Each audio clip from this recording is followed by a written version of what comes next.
Bonjour Gila Clara, merci pour votre invitation.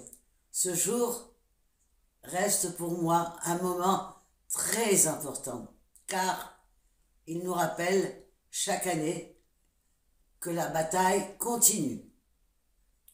Avec ma fille, nous avons créé la Fondazione Claudia Cardinale qui défendra aussi le droit des femmes en poursuivant mon rôle d'ambassadrice de l'UNESCO. Je lui laisse la parole. Courage, courage et force à toutes.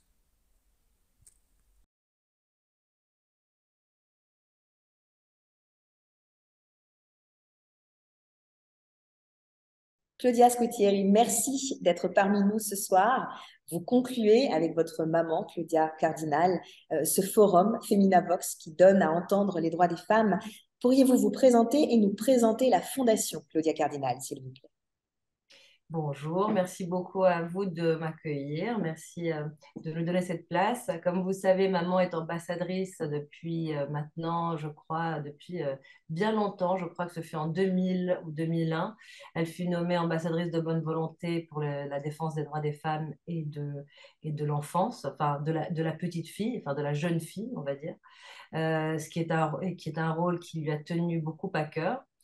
Et dans notre parcours toujours très proche entre ma mère et moi, parce qu'on a, même si on a fait des choses très différentes et que je ne me suis pas forcément occupée de sa carrière ni rien, mais on a toujours eu un rapport extrêmement fort et intime. Il est né dans le temps, assez récemment, aussi parce que l'âge avance et que les films maintenant, elle en fait toujours, mais c'est quelque chose qui devient plus rare. Et on a eu cette envie commune, toutes les deux, de continuer quand même ce qu'elle a représenté et ce qu'elle représente et peut-être représentera encore un temps dans le futur euh, par rapport à son rôle qui dépasse en fait simplement celui d'une actrice parce que quelque part son engagement pour le droit des femmes, notamment en ayant été une des premières femmes à parler d'une histoire intime bien avant MeToo, etc., qui évoquait déjà une forme d'abus. Enfin, elle a toujours eu, si vous voulez, enfin, cette reconnaissance de l'UNESCO est venue à bon escient parce que c'est une femme qui s'est aussi libérée, émancipée dans les années 70, comme beaucoup d'autres. Et donc, et elle m'a beaucoup transmis, si vous voulez, cette attention envers la femme qui aujourd'hui bat son plein de plus en plus et c'est très important, même si on aurait envie qu'on soit toujours au maximum de cette attention. Mais c'est vrai qu'on vit aujourd'hui une période extrêmement forte de débat, de prise de conscience générale vis-à-vis du respect qui doit être absolu du corps de la femme, de la dignité de la femme, des droits de la femme. Et donc, on a commencé à imaginer donc une fondation qui puisse pas simplement être une fondation autour de sa personne, mais autour des enjeux qu'elle a représentés de par sa vie, c'est-à-dire donc évidemment ce rôle crucial du défense des droits de la femme, aussi sa défense de l'environnement, des droits de l'environnement auprès de Green Cross, qui est une ONG qui s'occupe d'environnement. Et aussi, comme mon maman est née en Tunisie, qu'on a un pied en Afrique et qu'on est très lié à la Méditerranée, on a envie aussi de faire évoluer cette fondation sur un dialogue méditerranéen qui aujourd'hui aussi vit une crise humanitaire extrêmement lourde à plein d'endroits. La Fondation a comme vocation de le faire par le biais de l'art, de la création, et surtout de mettre en lien des artistes avec nos partenaires qui sont l'UNESCO, dont on est en train de tisser aujourd'hui les possibilités de collaboration, ainsi que Green Cross. Donc, notre idée, c'est de pouvoir mettre en lien les artistes avec des projets spécifiques, avec des connaissances spécifiques qui nous sont aussi données par ces partenaires et afin de créer des ponts, enfin, pas de créer, mais de contribuer à un dialogue interdisciplinaire entre les arts et la prise de conscience et que les deux choses puissent servir de véhicule. Si vous voulez, l'art étant un grand véhicule quand même de prise de conscience à plein d'endroits, on peut pas, et maman étant quand même une femme de cinéma, donc d'art, et moi, étant historienne de l'art de formation, ayant travaillé dans le monde de l'art contemporain, etc., on a essayé de trouver comment continuer à véhiculer donc ces messages, à sensibiliser les gens, à ouvrir le débat, par le biais de l'art. Et on a trouvé que c'était par le biais de cette fondation qu'on aurait pu le faire et aussi grâce à l'UNESCO et aux partenaires Green Cross qui nous accompagnent et nous soutiennent. La fondation a la vocation après à s'amplifier, à avoir de plus en plus de projets. Nous en sommes maintenant aux prémices. Nous avons des soutiens à cette fondation, comme notamment Armani.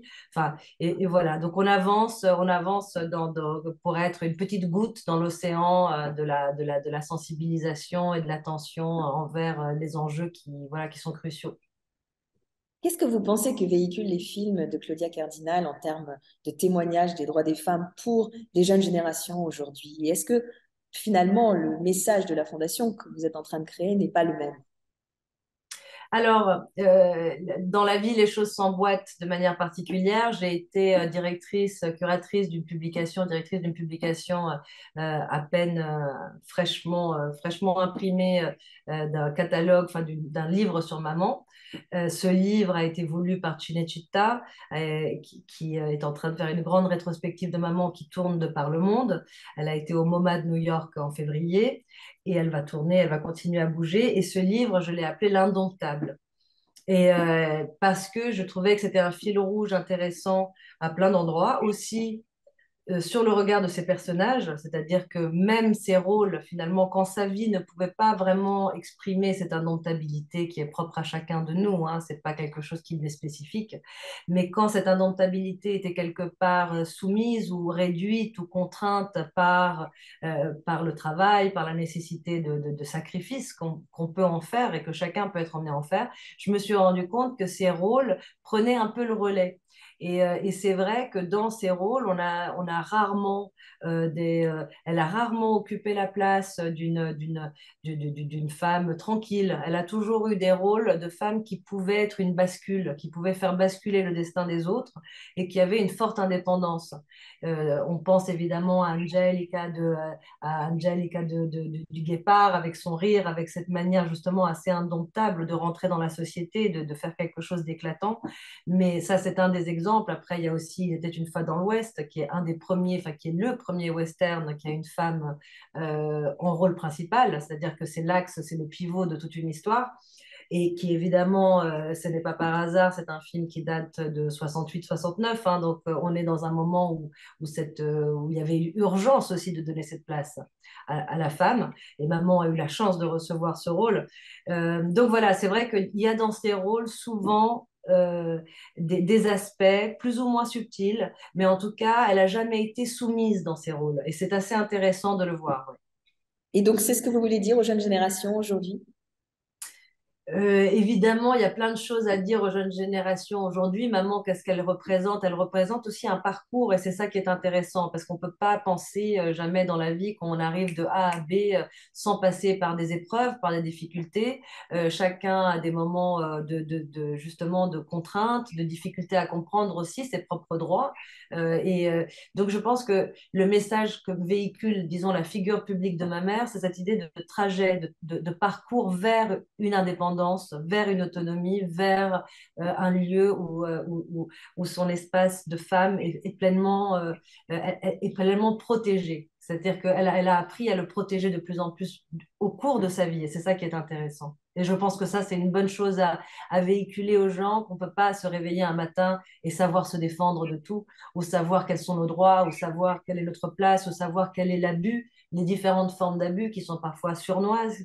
Et je pense que c'est très important de véhiculer que ce n'est pas du miracle, mais que c'est du travail, c'est de l'attention, qu'il faut aller vers les lieux qui accueillent, les lieux qui parlent, les lieux qui expliquent, et que ça fait partie d'une croissance dont l'art fait partie aussi, bien sûr.